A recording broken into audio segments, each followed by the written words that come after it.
Hi viewers, ஒரு சூப்பரான promo தான் ரிலீஸ் பண்ணியிருக்காங்க. வீடியோக்குள்ளே போகிறதுக்கு முன்னாடி நம்ம சேனலை லைக் அண்ட் சப்ஸ்கிரைப் பண்ணிவிட்டு கொஞ்சம் சப்போர்ட் பண்ணுங்கள். வாங்க இப்போ வீடியோக்குள்ளே போகலாம். எபிசோட் வேறு லெவலில் போய்கிட்டு இருக்கு. நம்ம மதி தான் அஞ்சலி அப்படிங்கிறத கன்ஃபார்மே பண்ணிட்டாங்க. இந்த இடத்துல நம்ம துளசி மதிக்கிட்ட பேசும்போது கொஞ்சம் திக்கி திணறி பேசுகிறப்ப நம்மளுக்கே ஒரு டவுட் வந்துடுச்சு. ஒருவேளை இவங்க அஞ்சலி கிடையாது மதி தான் போல அப்படின்னு சொல்லிட்டு நம்ம நினச்சிட்டு இருந்தோம்.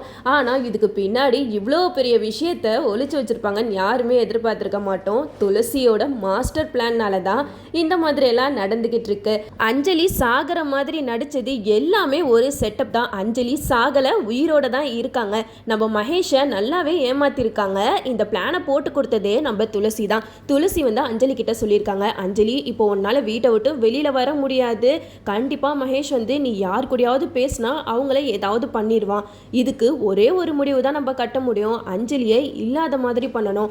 அஞ்சலி இந்த உலகத்தை விட்டு போயிட்ட மாதிரி மகேஷை நம்ப வைப்போம். அதுக்கப்புறமா நான் வேற பிளானை உன்கிட்ட சொல்றேன் அப்படின்னு சொல்லிட்டு தான் அஞ்சலியை தீக்குளிக்க வைக்கிற மாதிரி சீன்ஸ் எல்லாம் ரெடி பண்ண வச்சிருக்காங்க. அதையும் நம்ம மகேஷ் வந்து நம்பிட்டாங்க. இப்போ அஞ்சலி மாதிரி இருக்கிற மதியை செட்டப் பண்ணி வச்சதும் நம்ம துளசி தான். அஞ்சலியை மதி கெட்டப்ல மாத்தி மகேஷை செம்மையா அலற விட்டுட்டாங்கன்னு தான் சொல்லலாம் நம்ம துளசி. இந்த இடத்துல மகேஷ்க்கு எங்க துளசிக்கு டவுட் வந்துருமோ அப்படின்னு சொல்லிட்டு பயத்துல இருந்துட்டு இருந்தாங்க. அந்த நேரம் பார்த்து நம்ம துளசி மதி கிட்ட பேசுறாங்க, சூப்பர் அஞ்சலி, நீ இந்த மாதிரிலாம் நடிப்ப நான் கொஞ்சம் கூட எதிர்பார்க்கவே இல்லை அப்படின்னு சொல்லும்போது அப்போ அஞ்சலி சொல்கிறாங்க, இது எல்லாமே நீ போட்டு கொடுத்த பிளான் தானக்கா. நீ போட்டு கொடுத்த பிளான்னால தான் இப்போ மகேஷை பற்றின விஷயத்தை எல்லாத்தையுமே நம்மளால் கண்டுபிடிக்க முடியும். இல்லைனா அஞ்சலியாக இருந்து எதையுமே சாதிக்க முடியாது. இந்த மதி கெட்டப்பில் மகேஷை நான் எப்படியெல்லாம் ஓட விடுறேன் பாரு அப்படின்னு சொல்லிட்டு நம்ம துளசி கிட்ட அஞ்சலி பேசிக்கிட்டு இருக்காங்க. அப்போது துளசி சொல்கிறாங்க, இங்கே பாரு அஞ்சலி, நீ எக்காரணத்தை கொண்டும் மகேஷ்க்கு சந்தேகம் வர மாதிரி நடந்துக்க கூடாது. நீ டோட்டலாக உன்னை சேஞ்ச் பண்ணிக்கணும். சாப்பாட்டில் இருந்து நீ நடந்துக்கிற விதத்துல இருந்து எல்லாத்தையுமே நீ மாற்றிக்கணும். அப்போ தான் நம்ம அப்பாவுக்கு உண்மையிலே என்ன நடந்துச்சு, இதுக்கு பின்னாடி எதுக்காக மகேஷ் இப்படியெல்லாம் பண்ணுறான் அப்படிங்கிறதெல்லாம் நம்ம கண்டுபிடிக்க முடியும் அப்படின்னு சொல்லிட்டு நம்ம துளசி சொல்கிறாங்க. நீ சொன்ன மாதிரியே நான் பண்ணுறேன்க்கா அப்படின்னு சொல்லிட்டு மகேஷ் வர வரைக்கும் பார்த்துக்கிட்டு இருக்காங்க. மகேஷ் வந்தோன்னா மறுபடியும் அஞ்சலி வந்து மதி மாதிரி நடிக்க ஆரம்பிச்சிடுறாங்க. அப்போது மகேஷ் வந்து அஞ்சலி கிட்ட சொல்கிறாங்க, இங்கே பாருமதி, நீ பண்ணுற விஷயத்தெல்லாம் பார்க்கும்போது எங்கள் துளசிக்கு டவுட் வந்து கண்டிப்பாக நீ அஞ்சலியே கிடையாது அப்படின்ட்டு சொல்லிடுவாளான்னு பயமாக இருக்குது. அதனால நீ கொஞ்சம் அவகிட்ட பார்த்தே இருந்துக்கோ. அவள் செம்ம பிரில்லியன்ட். அவகிட்ட இருந்து யாருமே தப்பிக்க முடியாது அப்படின்னு சொல்லிக்கிட்டு இருக்காங்க. நம்ம துளசி சொன்ன மாதிரியே அஞ்சலி வந்து மதியா மகேஷ் கிட்ட ஆக்டிங் பண்ணிக்கிட்டு இருக்காங்க. அப்போது மகேஷ் கிட்ட கேட்குறாங்க மதி, ஆமாம் உன்னோட மாமனார் எப்படி செத்து போனாரு அப்படின்னு சொல்லிட்டு கேட்க, அதுக்கு மகேஷ் வந்து ஃப்ளாஷ்பேக் எல்லாம் சொல்லிக்கிட்டு இருக்காங்க. இது மாதிரி ஒரு ரவுடிங் எல்லாம் துரத்திட்டு போனாங்க. அப்போது அவர் தண்டவாளத்தில் விழுந்து இறந்து போயிட்டாரு அப்படின்னு சொல்லிக்கிட்டு இருக்காங்க.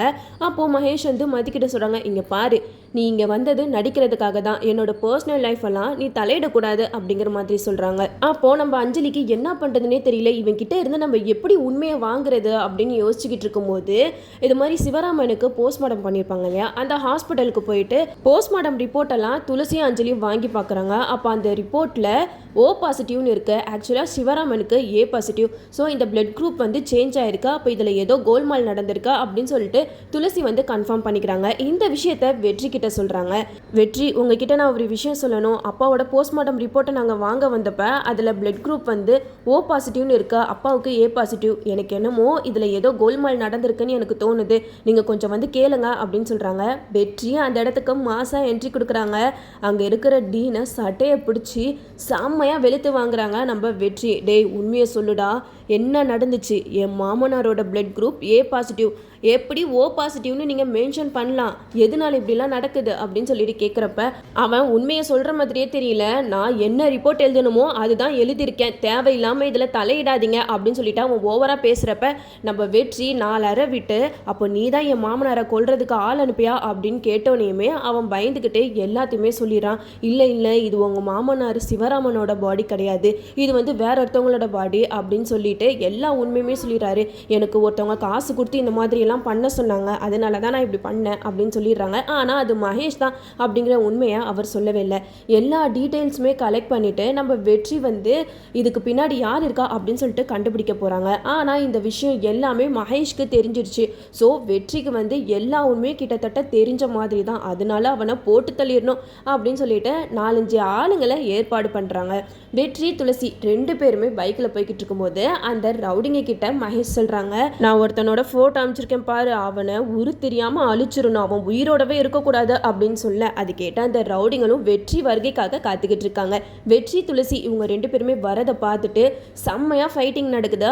அந்த இடத்துல வெற்றி எல்லா ரவுடிங்களையும் அடிச்சு போட்டுட்டு போயிடுறாரு. இந்த இடத்துல துளசி கிட்ட சொல்றாங்க, துளசி உங்க அப்பா சாகலை, இதுல இருந்தே நல்லா தெரியுது உங்க அப்பா சாவுக்கு பின்னாடி பெரிய மர்மம் இருக்கு அப்படின்னு சொல்லிட்டு வெற்றி சொல்றாங்க. அப்போ துளசிக்கு சந்தோஷம் தாங்க முடியல. எனக்கு தெரியும் வெற்றி, நான் நிச்சயமா சொல்றேன், அன்னைக்கு அப்பா இறந்துட்டாரு அப்படின்னு சொன்னப்ப என்னால் அந்த விஷயத்த நம்பவே முடியல. இந்த சந்தோஷமான விஷயத்த வீட்டில் எல்லாருக்கிட்டே சொல்லணும் அப்படின்னு சொல்லிட்டு போறாங்க. அப்போ லக்ஷ்மி அஞ்சலி எல்லாருமே இருக்காங்க. அப்போ நம்ம துளசி சொல்றாங்க, அப்பா சாகலை, உயிரோட தான் இருக்காங்க அப்படின்னு சொன்னதுமே லக்ஷ்மிக்கு சந்தோஷம் தாங்க முடியல. அப்போ மகேஷ்க்கு இதெல்லாம் தெரியாம சிவராமன் போட்டோவுக்கு மாலையை மாட்ட போறாங்க.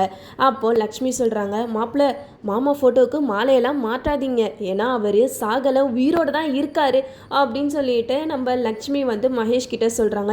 இதை கேட்டதுமே மகேஷ்க்கு தூக்கி வாரி போட்டுருச்சு. என்னத்த சொல்றீங்க, இதெல்லாம் உங்களுக்கு யாரு சொன்னா அப்படின்னு சொல்லிட்டு மகேஷ் கேட்குறாங்க. அதுக்கு லக்ஷ்மி சொல்றாங்க, இப்போதான் துளசியும் வெற்றி மாப்பிளையும் ஃபோன் பண்ணி சொன்னாங்க, மாமாவோட போஸ்ட்மார்டம் ரிப்போர்ட்டில் அந்த பிளட் குரூப்பை வச்சு தான் எல்லாமே கண்டுபிடிச்சிருக்காங்க அப்படின்ட்டு மகேஷ் கிட்ட சொல்லிடுறாங்க. நம்ம மகேஷ்க்கு ஆத்திரம் தாங்க முடியல.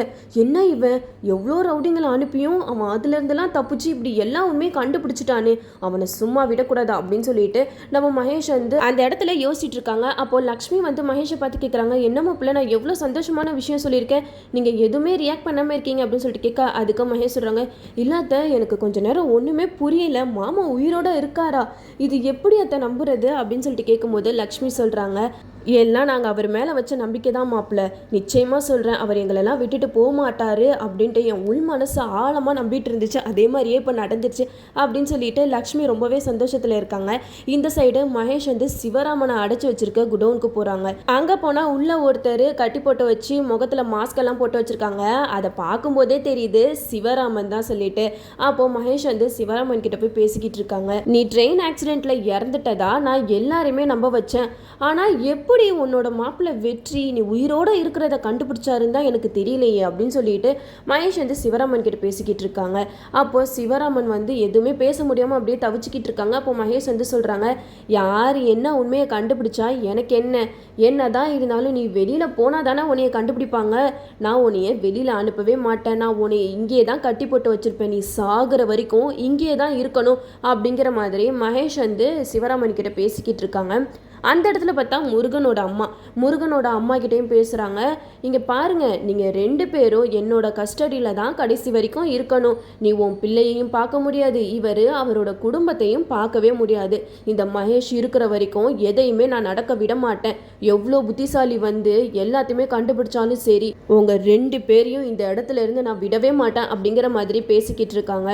அப்போ தான் நம்ம அஞ்சலி துளசி கிட்ட சொல்கிறாங்க, எனக்கு தெரியும்க்கா அப்பாவுக்கு எதுவும் ஆயிருக்காது அப்படின்னு சொல்லிட்டு நான் எப்படியாவது மகேஷ் வாயிலிருந்து உண்மையை கண்டுபிடிக்கணும் தானே மதியா அவன்கிட்ட நான் பேசினேன், ஆனால் அவன் என்கிட்ட அவனோட பர்சனல் லைஃப் இது வரைக்கும் எதையுமே சொல்லலை, ஆனால் கேட்குற விதத்தில் கேட்டால் கண்டிப்பாக அவன் அப்பாவை எங்கே வச்சுருக்கான் எல்லா விஷயத்தையுமே என்கிட்ட சொல்கிறதுக்கு நிறைய வாய்ப்புகள் இருக்குது, அதனால நான் அவன்கிட்ட மதியா எந்த விதத்தில் கேட்கணுமோ நான் அப்படி கேட்குறேன்க்கா அப்படின்னு சொல்லிட்டு துளசி கிட்ட அஞ்சலி சொல்கிறாங்க. இதை கேட்டதுமே துளசி சொல்கிறாங்க, சூப்பர் அஞ்சலி, உன்னோட ஆக்டிங்கில் தான் இருக்குது, தப்பி தவறி கூட மகேஷ்க்கு சந்தேகம் வர மாதிரி எந்த ஒரு விஷயத்தையுமே நீ பண்ணிடாதடா அப்படிங்கிற மாதிரி நம்ம துளசி அஞ்சலி கிட்ட சொல்கிறாங்க.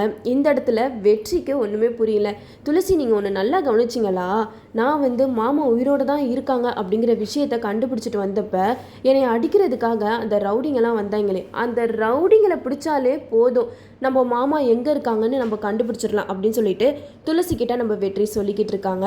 சான்ஸே இல்லை, எபிசோட் வேற லெவலில் போய்கிட்டு இருக்குன்னு தான் சொல்லலாம். நம்ம அஞ்சலி சிவராமன் 2 பேருமே சாகலை, திருப்பி இந்த 2 பேருமே பழைய மாதிரி எபிசோடில் என்ட்ரி கொடுக்க போகிறாங்கன்னு நினைக்கும் போது செம்ம ஹாப்பியாக இருக்குது. அது மட்டும் இல்லாமல் இப்படி ஒரு ட்விஸ்ட்டை வெளியில் கொண்டு வருவாங்க சொல்லிட்டு நம்ம யாருமே நினச்சி கூட பார்த்துக்க மாட்டோம், அந்த அளவுக்கு சுவாரஸ்யமாக கொண்டு போயிட்டு இருக்காங்க.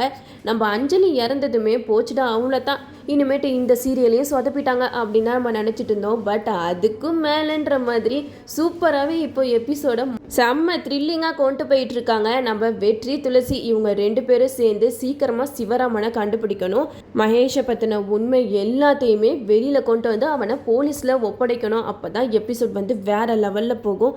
நம்மளும் வெயிட் பண்ணி பார்ப்போம். ஓகே வீவர்ஸ், இந்த வீடியோ உங்களுக்கு பிடிச்சிருந்தா லைக் பண்ணுங்கள், மறக்காமல் நம்ம சேனலை சப்ஸ்கிரைப் பண்ணிடுங்க.